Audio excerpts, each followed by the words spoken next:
Bismillahirrahmanirrahim. Assalamualaikum warahmatullahi wabarakatuh. Sebelumnya izin memperkenalkan diri, nama saya Abel Afrisilia dengan NIM 23320110005. Eh, Baik, pada hari ini saya akan membahas sesuatu yang menjadi fondasi dari kehidupan bermasyarakat kita. Namun seringkali menyisakan tanda tanya besar di di benak publik, di mana seperti kita pernah nggak sih bertanya mengapa seseorang seperti Nenek Mina harus berhadapan dengan meja hijau yang hanya karena memetik 3 buah kakao dengan seharga 2.000 rupiah saja. Di atas kertas, aturan hukum memang telah ditegakkan, namun apakah rasa keadilan kita merasa terpuaskan? Inilah yang membawa kita pada topik diskusi hari ini, yaitu tentang hukum dan keadilan menelusuri jejak moralitas dalam teks undang-undang. Dalam presentasi ini, saya, Adel Afrisilia, akan mengajak teman-teman menyelami hubungan antara wadah, hukum, dan isi keadilan. Kita akan membedah bagaimana moralitas seharusnya menjadi kompas bagi setiap pasal yang tertulis agar hukum tidak hanya menjadi sekumpulan aturan mati, melainkan sebuah instrumen yang benar-benar memanusiakan manusia. Baik, di sini akan dibahas yang pertama,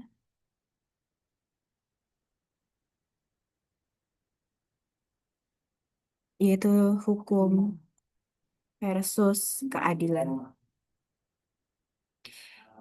Seringkali kita mencampur adukan antara patuh hukum dan bertindak adil. Secara formal, hukum adalah kumpulan peraturan yang ditetapkan oleh otoritas berwenang. Namun, keadilan adalah konsep abstrak mengenai keseimbangan dan hak asasi. Di sini ada secara analogi, hukum adalah wadahnya, sedangkan keadilan adalah isinya. Sebuah wadah bisa saja berisi air yang jernih atau adil, atau justru racun, ketidakadilan. Yang kedua ada secara problem. Masalah muncul ketika teks undang-undang bersifat diskriminatif atau hanya menguntungkan kelompok tertentu saja. Disinilah kita menyadari bahwa legalitas tidak selalu berbanding lurus dengan moralitas. Yang kedua, ada hubungan hukum dan moral. Hukum alam atau natural law, tokoh seperti Thomas Aquinas berpendapat bahwa ada hukum abadi yang berasal dari Tuhan atau rasio manusia. Hukum manusia yang bertentangan dengan prinsip moral dasar bukanlah hukum yang sah. Nah, itu menurut hukum alam atau natural law. Yang kedua, ada positif hukum, di mana tokoh seperti Hans Kelsen atau Austin berpendapat bahwa hukum adalah perintah penguasa. Selama sebuah aturan dibuat melalui prosedur yang benar, maka ia sah, terlepas dari apakah isinya menyakiti rasa keadilan atau tidak. Lalu yang ketiga, ada sintaksis. Di era modern yang seperti ini, kita mengenal dengan the morality of law, yang menyatakan bahwa hukum harus memiliki moralitas internal, atau seperti kejelasan, tidak berlaku surut, dan konsisten, agar bisa disebut hukum. Lalu selanjutnya ada moralitas dalam teks undang-undang. Apabila sebagai Grundnorm di Indonesia, Pancasila adalah sumber dari segala sumber hukum.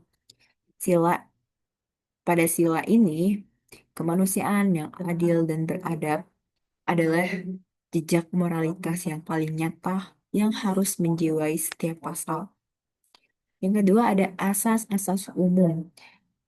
Bisa kita perhatikan istilah seperti keadilan restoratif atau demi keadilan berdasarkan ketuhanan yang Maha Esa. Ini bukan sekedar formalitas, melainkan jangka moral agar penegak hukum tidak menjadi robot yang hanya membaca teks saja.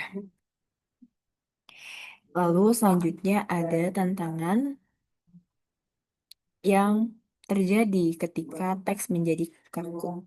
Nah, kita bisa lihat bahwa hukum seringkali bersifat statis, sementara masyarakat dinamis.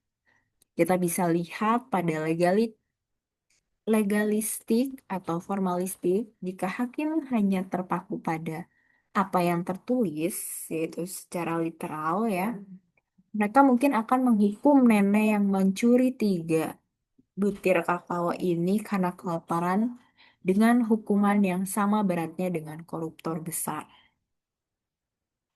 Kita tahu gitu ya bahwa ada kasus seorang nenek yang mencuri 3 butir kakao. Lalu yang kedua ada kesenjangan waktu, di mana undang-undang itu dibuat tahun ini, tapi masalahnya moralitas baru mungkin muncul 10 tahun lagi. Misalnya ketika AI atau cloning. Jika teks tidak segera diperbaharui, ia akan kehilangan jejak moralitasnya. Oke, yang selanjutnya itu ada studi kasus. Kita akan menelusuri jejak moralitas dalam praktik atau dalam realitanya. Yang pertama yaitu kasus Nenek Minah, di mana benturan legalitas formal dan keadilan substantif. Kasus ini adalah contoh klasik di Indonesia, di mana teks undang-undang dijalankan tanpa melibatkan ruh moralitas. Kita telusuri dari duduk perkaranya. Yang pertama yaitu pada tahun 2009, seorang nenek Mina dihukum 1 bulan 15 hari penjara dengan masa percobaan. Hanya karena memetik 3 buah kakao dengan harga Rp2.000 di kebun milik perusahaan swasta untuk dijadikan bibit. Kita lihat dari teks undang-undang secara tekstual, Nenek Minah ini memenuhi unsur pasal 362 KUHP tentang pencurian. Hakim merasa terikat oleh teks undang-undang karena perbuatannya memang terbukti secara material. Yang ketiga ada analisis moralitas. Disinilah krisis moral dalam hukum, di mana Paduk bertanya, apakah adil menghukum seorang nenek rentan demi kepastian hukum atas kerugian yang sangat sepele. Lalu dampaknya, kasus ini memicu lahirnya konsep keadilan restoratif di Indonesia. Moralitas menuntut bahwa hukum tidak boleh tajam ke bawah dan tumpul ke atas. Jika teks undang-undang justru melukai rasa kemanusiaan, maka teks tersebut gagal dalam menjalankan fungsinya sebagai alat keadilan. Lalu yang kedua ada kasus UU TPKS, di mana di sini adalah kewenangan moralitas dalam teks hukum.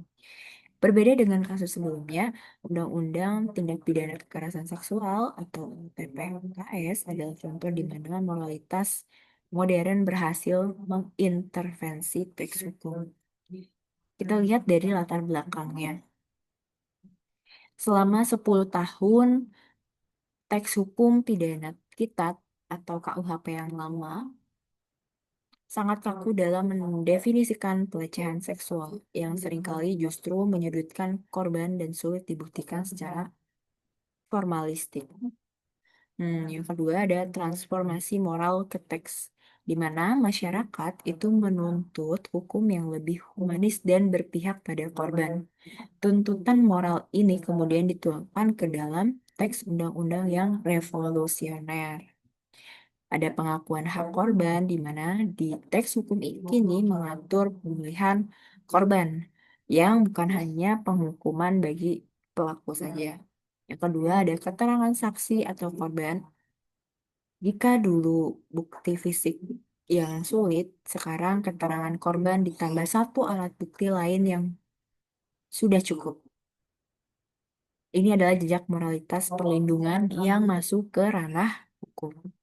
Yang tiga, secara analisis, UU TPKS membuktikan bahwa teks undang-undang bisa menjadi instrumen perubahan sosial jika disusun dengan kompas moral yang benar. Nah, teks ini tidak hanya mengatur apa yang dilarang, tapi bagaimana manusia itu harus dimanusiakan. Lalu yang ketiga, nah ini di sini masih tentang contohnya studi kasus dilema hukuman mati, moralitas yang terbelah. Ini adalah contoh di mana teks undang-undang berada di tengah dua kutub moral yang berbeda. Yang pertama, dari perfect perspektif retributif atau pembalasan, secara moralitas ini dianggap adil jika nyawa dibayar nyawa. Teks undang-undang mengakomodasi ini untuk memberikan efek jera pada bandar narkoba atau pembunuh berantai. Namun secara perspektif humanis atau hak asasi, moralitas ini dianggap hak hidup diberikan oleh Tuhan dan tidak boleh dicabut oleh teks buatan manusia. Nah, dalam solusinya dalam KUHP baru ini, sebagai jalan tengah moral, Indonesia kini mengatur hukuman mati dengan masa percobaan 10 tahun. Nah, jika terpidana itu berkelakuan baik atau moralitasnya berubah, hukuman bisa diubah menjadi penjara seumur hidup. Ini adalah contoh bagaimana teks hukum mencoba menjembatani dua nilai moral yang berbenturan. Oke, mungkin langsung saja kepada kesimpulan dari awal kita membahas tentang studi kasus, pengertian antara hukum dan keadilan itu bagaimana, dan dalam teks undang-undangnya itu bagaimana. Bisa kita simpulkan bahwa hubungan antara hukum dan keadilan bukanlah sekedar kaitannya dengan teknis prosedural, melainkan hubungan dialektis yang mendalam di mana moralitas seharusnya menjadi kompas bagi setiap teks undang-undang yang lahir. Hukum tanpa muatan moralitas hanya akan menjadi instrumen ke- kekuasaan yang kaku dan berpotensi menindas.